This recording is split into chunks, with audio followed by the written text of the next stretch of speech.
What's going on, everybody? Welcome back to SoCal Exploring, your number one stop for all things theme park related. How's everybody doing today? Today, or actually yesterday, because you'll be watching this on a future date. HHN Nightmares, I got corrected on that. It's just hard to come up with because their name is at Horror Night Nightmares, but their Twitter thing is at HNN Nightmares. I don't know. I was saying at HHN Nightmares, but the guys who make the speculation map every year, that's almost 80% right for Halloween Horror Nights. Their Twitter is at HNN Nightmares.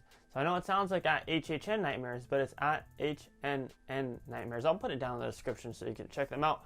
But basically, they released the first version of both the Hollywood and Orlando speculation map for this year's event, Halloween Horror Nights 30 and Halloween Horror Nights 2020 in Hollywood. Today we're going to be talking about the Halloween Horror Nights 31, but we'll be talking about version 2 because they just dropped version 2. There's always different versions of these maps that they put out, and I have some insider information that I want to talk a little bit about, make my predictions on the couple of changes that have been made to this map.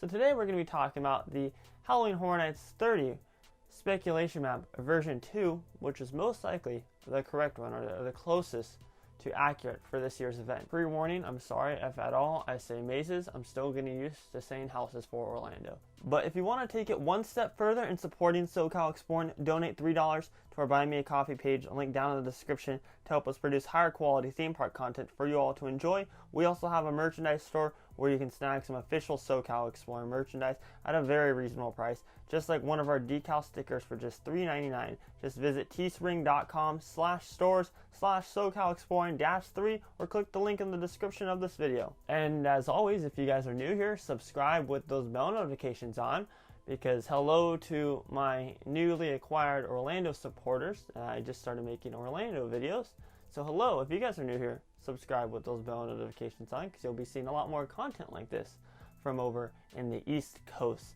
Make sure to check us out on social media at SoCal Exploring Media on Instagram, at SoCal Exploring on Twitter. I already said subscribe, and make sure to check out our website, SoCalExploring.com. Also, quick announcement, if you guys can catch this, me and Lost TV are cooking up something, maybe a monthly podcast special about Halloween Horror Nights, because you guys really seem to enjoy our Halloween Horror Nights podcast that we recently did, me and Lost TV did on my channel. You can check it out. So just keep in mind, we're cooking something up special for you guys, so just keep up to date with our social media and the channel. Okay, but now let's dive into the map. Halloween Horror Nights 30 map. So we still have Beetlejuice on there. Attention, Kmart shoppers. And then we have Terra Cuentus, we have Dungeon of Terror, we have Bedtime Stories still on there. We have Universal Monsters The Bride, which is a little bit different, but we'll get into that. And then we have The Haunting of Hill House still on there, and The Haunting of Hill House is going to be the big Netflix in your face. I mean, you're going to walk through the park and it's like, Netflix is Haunting of Hill House, just like it was for Stranger Things. But we're done with Stranger Things now, which I'm happy with because I'm tired of that theme. Now it's going to be Haunting of Hill House, but brace yourselves for impact on that advertising flow from Universal. Let's first talk about Universal Monsters, though. Billie Eilish has been scrapped from the Halloween Horror Nights 30 map. And why is that? Well, that's because Orlando they haven't done a standalone music maze, because a lot of the artists work out of LA or closer to the West Coast. All the artists, for the most part, work out of LA, so Hollywood has more of the standalone music mazes, as we've seen with Black Sabbath, we've seen with Alice Cooper and Slash, etc. And now in Hollywood, we're going to probably most likely get Billie Eilish. But over in Orlando, they changed that. It was originally put for a Billie Eilish standalone maze. Now it's Universal Monsters The Bride, music by Billie Eilish, which personally makes a lot more sense. I think it works a lot better because they can still advertise Billie Eilish at the Orlando event. And I think that'd be cool, honestly, if Billie Eilish can come up with her own music, a kind of a twist on the classic music for this Universal Monsters house. I'd be all for it. I think it's going to be really nice. I think it'll work well. I think Orlando fans will be a lot more accepting of this rather than there being a standalone maze. I like this a lot, in my personal opinion. But that begs the question, will Billie Eilish get any more resemblance in a Halloween Horror Nights house or Halloween Horror Nights 30 just in general? And to that question, I say yes. I do think so. I think that she's going to be the big theme of the Lagoon show, most likely. They can just make it scary, and it's perfect advertising, perfect way to collab with Billie Eilish as well. She can work from her home in LA and create music and create different scenes to put together from her music videos for a Lagoon show, work closely with Universal. And we could also see her in a scare zone. I wouldn't be surprised if we saw a Billie Eilish scare zone at Halloween Horror Nights 30. It just makes sense. You can have the different setups in the scare zone with different clips from her music videos, like actually built in real life. I don't know. I could see that happening. I think the scare zone's kind of a far stretch, but I think for sure the Lagoon show is highly possible. By the way, I was correct. I've been talking about this a lot, actually, before we even knew about it on this map, which is the Chilling Adventures of Sabrina and Gremlins have both been scrapped due to Warner Brothers. Warner Brothers and Universal, they like to butt heads a lot. Because Warner Brothers, they're not very loyal. You guys remember when they were supposed to get The Conjuring like 3 years in a row? Yeah, well, that's because Warner Brothers pulled out. So now we have replacement mazes for Gremlins and the Chilling Adventures of Sabrina. Now, this is all just speculation, keep in mind. Stuff could change. Maybe we could somehow get Gremlins. I'm happy that we're not getting Gremlins. I love the movie. Don't get me wrong. I'm such a big sucker for the movie. I love it so much. But I don't think it'll work in a Halloween Horror Nights house or maze. I just don't think it'll work. Chilling Adventures of Sabrina, I would have liked to see come. I think it has all the aspects to being a maze. However, just Warner Brothers, they pulled out again, like they've been doing. But we have a secret IP, I have 3 guesses here. 3 guesses that I know in my heart, and you guys can correct me if I'm wrong on this once they start announcing houses.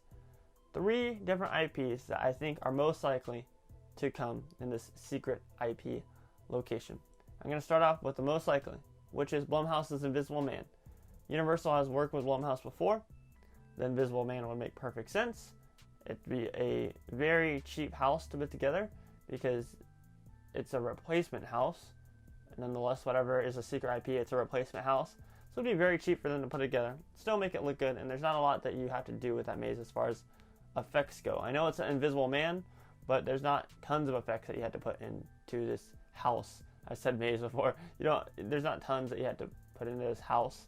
If you guys have ever watched the movie Blumhouse's Invisible Man, it came out this year. There's not a lot they had to put in from the movie into this house. The second best option would be Texas Chainsaw Massacre. They've done that maze before. Perfect intellectual property, and one that I'd love to see come back. The third house idea, which is the least likely in my opinion, is Candyman. Now, a lot of people are saying Candyman is going to be the secret IP. Candyman's going to come. Well, if you think Candyman's going to come, that's where you're wrong. I don't think it will come due to the fact that the movie, the new remake that Jordan Peele is doing, is actually pushed back due to COVID. So, I don't think we're getting it. They could go with the original, which if they went with the original, oh man, I'd be all for it. I'd like to see Candyman over these other 2 properties. I'd love to see Candyman the original, but I think they want to go for the remake version. Those are the 3 most likely ones I think would replace and make in for a secret intellectual property. And if you guys don't know what IP stands for, it's intellectual properties like movie or TV show. Mazes that we'll never, houses and mazes that we'll never get is It, The Conjuring, other houses like that or other properties like that. Guys, we're not going to get an It maze. That's just, I see it all the time in all my HHN videos. We're never going to get an It maze. That's just the bottom line. We're not going to get an It maze or a house. I keep saying maze. Someone please slap me. A pumpkin original. This could be anything. This could literally be anything. This is probably a new storyline that we'll see, which we'll see plenty of Easter eggs throughout this house most likely. But this is going to be interesting. I'm really going to enjoy this house if it's true, because it'll take you more into traditional Halloween and make you feel like you're in traditional Halloween instead of just a horror event, which is going to be really neat. I hope to see some very scary creatures, and I hope that Universal Orlando does this house a lot better than Not Scary Farm does Pumpkin Eater over here on the West Coast. Because if it's anything like Pumpkin Eater, then, ooh, no. But then we also have Legendary Truth, which has been around the event before. So I'm curious to see what the theme of this year's Legendary Truth will be in a house. Be quite interesting to see. I'm excited that I'll get to experience it. And then, of course, we have an unknown original. Now, this could mean anything. However, coming up to our 30th year anniversary for Halloween Horror Nights in Orlando, this makes sense to be the Icon House. This has to be the Icon House. I originally thought that Cary, Ohio was going to be the Icon House, which Legendary Truth replaced. But the unknown original will most likely be the Icon House. It makes sense. It's 30th year anniversary, and I'm hoping that we have an Icon House this year. Icon House could also be Dungeon of Terror or even Legendary Truth. We don't know. We'll just have to wait and see. But I think that the Icon House is going to be the unknown original. But that's it as far as version 2 of the Halloween Horror Nights 30 map goes. This one will most likely be 100% accurate. In just my personal opinion, this seems like the best lineup. And from what my trusted sources inside are saying, it looks like this is going to be the trusted lineup for Halloween Horror Nights 30. And I think a lot of people are more excited and accepting with this lineup than they were about the first map, which I am too. I'm really excited. If this is all true on this map, I'm extremely excited to experience these houses, and we'll just have to wait and see about what scare zones we get and what shows we get. Also, I wanted to give you guys a little bit of information on Halloween Horror Nights this year because, as a lot of you guys know, haunt season is in jeopardy due to COVID, but I still think it's going to happen. Permits were actually filed for, I believe, 2 of the soundstage locations. They were filed, and as you guys know, Scenic has already taken place on the Sprung Tent houses. So that's fun and exciting stuff. But Universal just recently filed permits for a couple of the soundstage houses. So that's exciting stuff to get us excited for Halloween Horror Nights 30. But if you're new here, subscribe with those bell notifications on and follow us on social media at SoCal Exploring Media on Instagram and at SoCal Exploring on Twitter. My name is Scott. You're watching your number one stop for all things theme park related. And most importantly, remember to keep exploring. Peace.